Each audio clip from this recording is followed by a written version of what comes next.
Green Snake, also known as White Snake 2, The Tribulation of Green Snake, is a sequel to White Snake, a movie that I quite enjoyed. It was a fantasy film.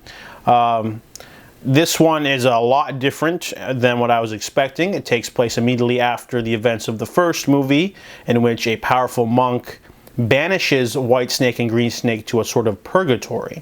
So our main character is now Green Snake, and she is in this sort of weird purgatory that takes place in modern day, but it's like a dystopian landscape. So she immediately meets some characters, sister's son, and this guy with a mask on his face that help her and rescue her from a marauder of sorts, and they go hide out at this hideout place run by an octopus. Now the story is really imaginative and weird. There's a lot of like they did just definitely ditch the fantasy aspect. They're going for just something completely different. And at first I was kind of like weirded out, but then I really got into it because the character work is still there.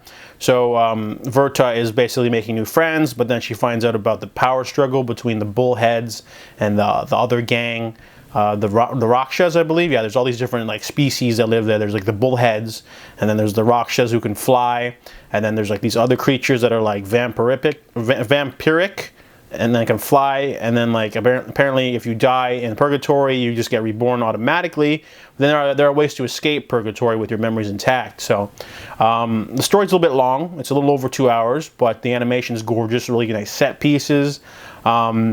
Ending's pretty like grandiose too, a little drawn out, but overall Green Snake is a really interesting movie just because it's unlike anything I've ever seen before. You know, you got like a lot of stuff going on. The character work is still there, but it's mixing like modern. There's like guns in there. There's like you have the sweeping camera work still. They got some cool, really out of the box like stuff, like the spider lady and like a spider bus or something.